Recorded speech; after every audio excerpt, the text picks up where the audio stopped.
Vision recording.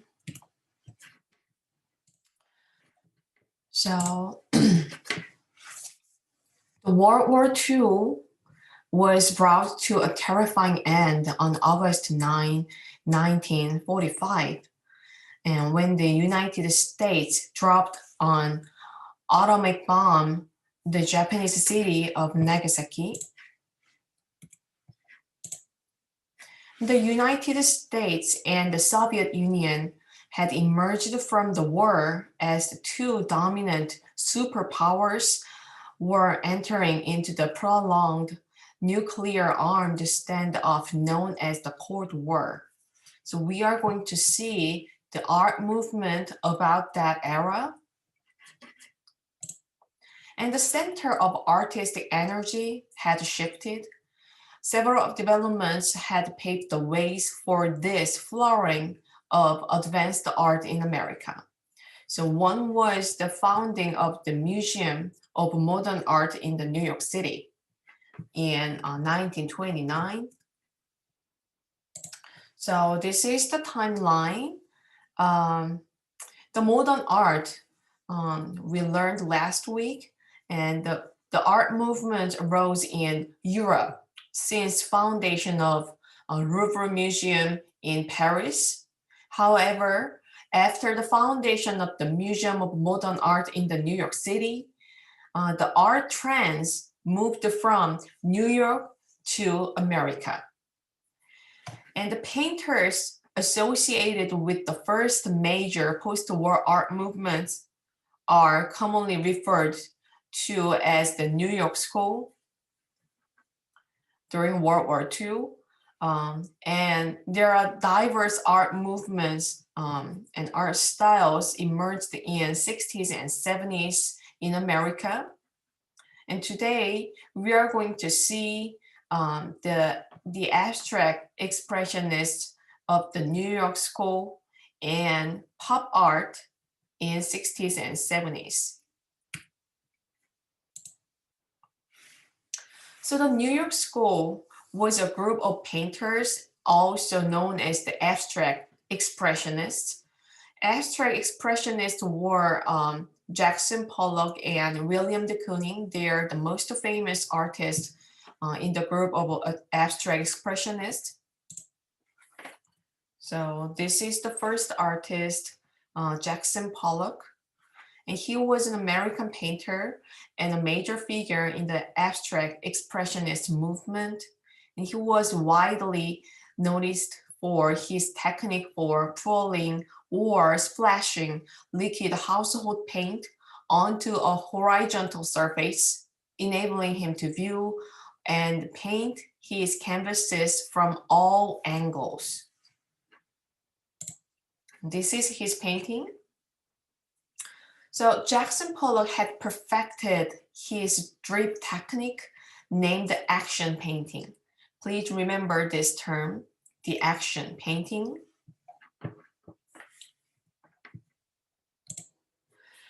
And Pollock placed the unstretched canvas on the floor and painted on it indirectly by casting paint from a brush in controlled gestures or by dripping paint from a star stick.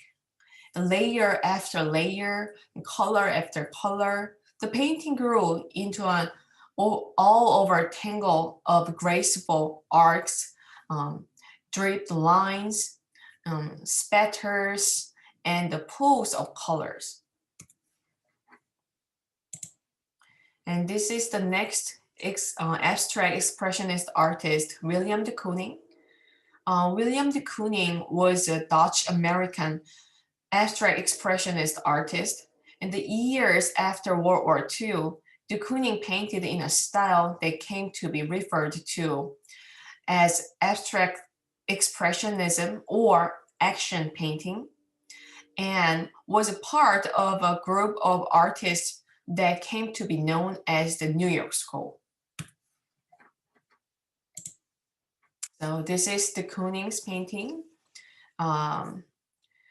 So his painting is very aggressive and it has the figure has the penetrative breaking apart, and the spaces, around this. There are lots of paintings on this, in the background.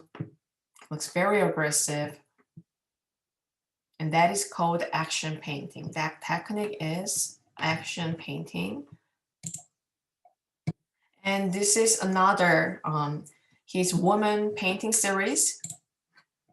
So the woman painting is considered as a significant work of art for the museum through its historical context about the post-World War II and American feminist movement.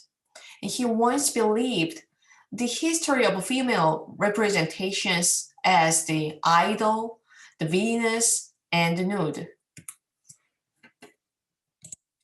And let's move on to the 60s and 70s art. Composer John Cage said, "Music and art should be an affirmation of life, not an attempt to bring order out of chaos, nor to suggest improvements in creation, but simply a way of waking up to the very life we are living."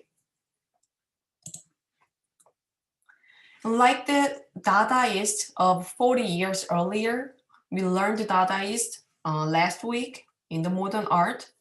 And the young artists during this World War II began mixing art back up with life as they found it, and sometimes literally and often humorously.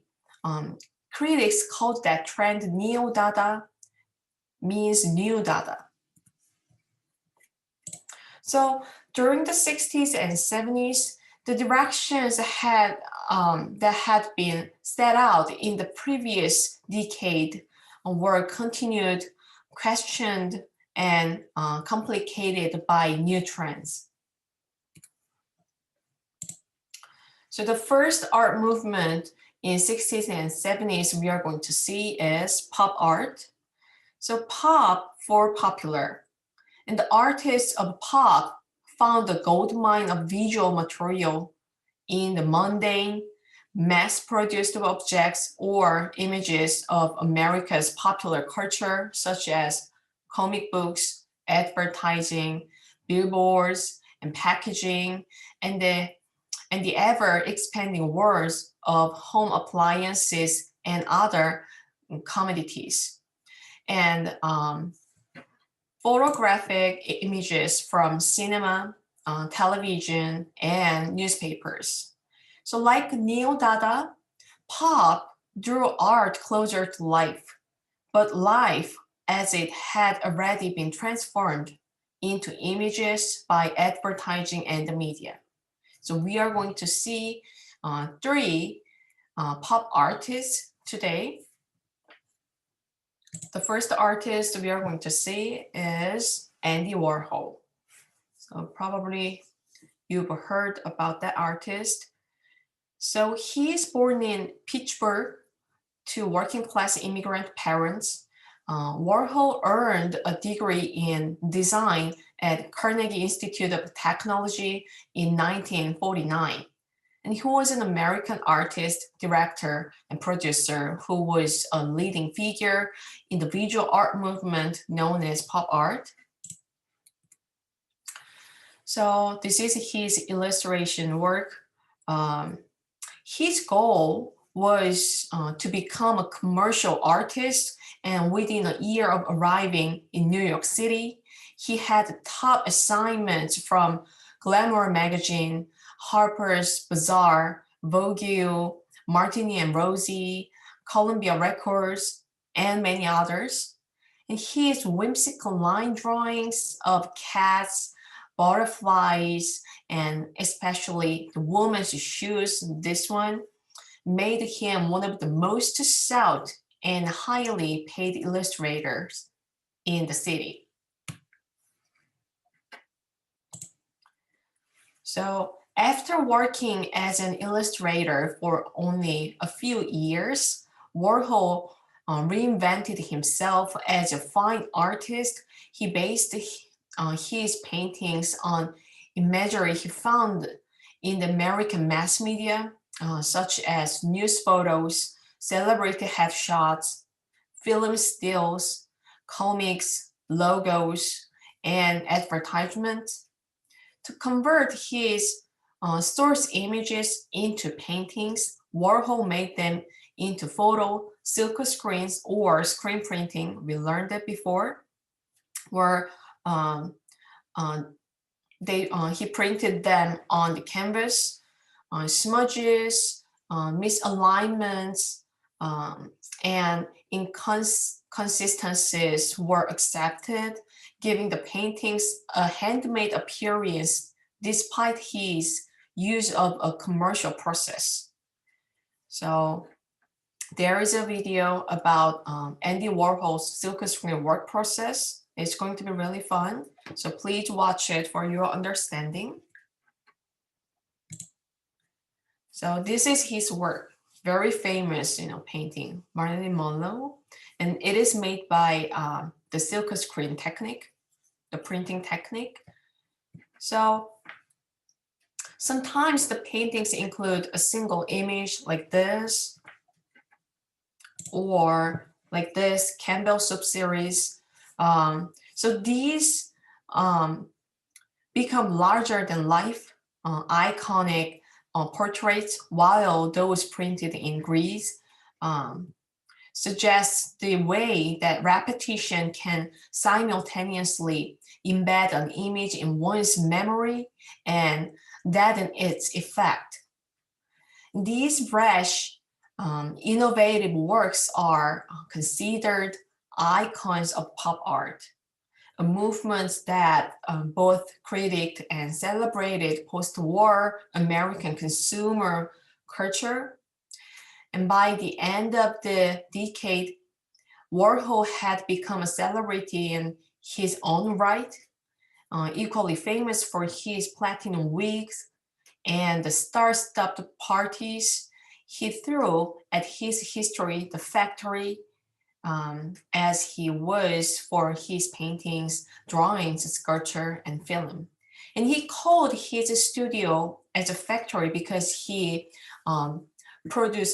produced all the paintings like that, like the product. So he called his studio like a factory. And this is his self-portrait. He's wearing the wig. In 1968, Warhol was shot and nearly killed by the actress Bellati Solenis, who had a big part in one of his films. And post-shooting, his work became both more commercial and more introspective. He hired himself out as a portraitist and making flattering images of the rich and famous, but he also made a haunting self-portrait that hinted at his purported fear of death. Although he was only 58 years old when he died, he left an immense body of work that seems increasingly relevant today as the distinction among art, entertainment, information, and spectacle continue to erode. And the next pop artist we are going to see is Roy Lichtenstein. So Roy Lichtenstein was born on October 27, 1923 in New York City. And his father was a successful real estate broker, excuse me. And his mother was a homemaker, and she had trained as a pianist, and she exposed Roy and his sister Rennie to museums, concerts, and other aspects of New York culture. So Roy showed artistic and musical ability early on. He drew, painted, and sculpted as a teenager. and spent many hours in the American Museum of Natural History and the Museum of Modern Art. So this is his work. It looks like a cartoon, right? So his work is inspired by cartoon, which is one of the America's popular culture. And Liechtenstein used stencil, thick black outlines, and primary colors to elevate both commercial images and the commercial printing process into art. And he used familiar imagery to create art that could be enjoyed by the masses after the series and the complicated abstract expressionist movement. And he said, pop art looks out into the world. It doesn't look like a painting of something. It looks like the thing itself. So there is a video about Roy Lichtenstein's fun work process in the Moodle room, so please watch it. And the last pop artist we are going to see is Jeff Koons. So Jeff Koons is an American artist recognized for his work dealing with popular culture and his sculptures depicting everyday objects. So including balloon animals produced in stainless steel with mirror finished surfaces. And he lives and works in both New York City and his hometown of York, Pennsylvania. So this is his the most famous work, balloon dog sculpture. So and Jeff Koons, one of the world's most expensive living artists.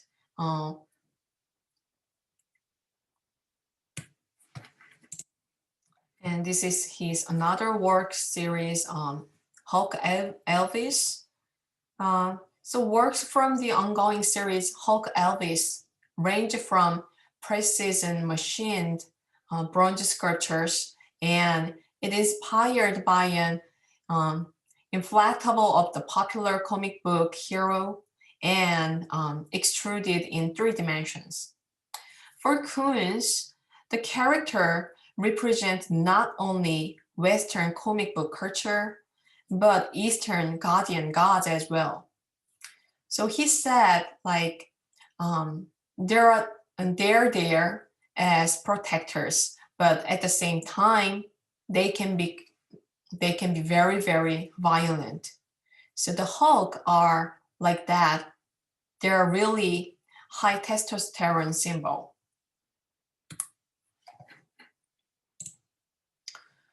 And Koons designed Lady Gaga's art pop album cover and exhibited artwork at Gaga's art rave in the Brooklyn Navy Yard.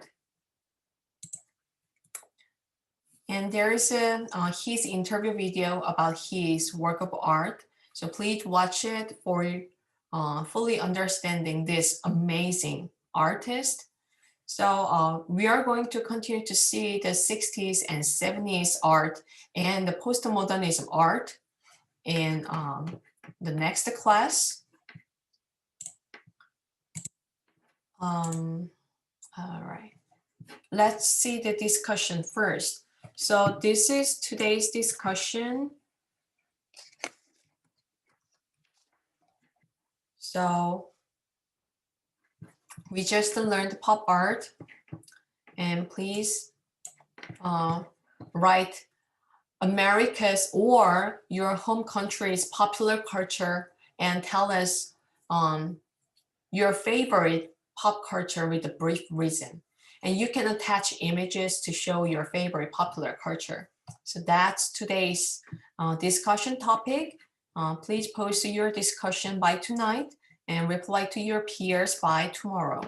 And now we're gonna talk about the final sketchbook submission file. So as I said at the beginning of the course, you're gonna submit the artwork you made so far in one file.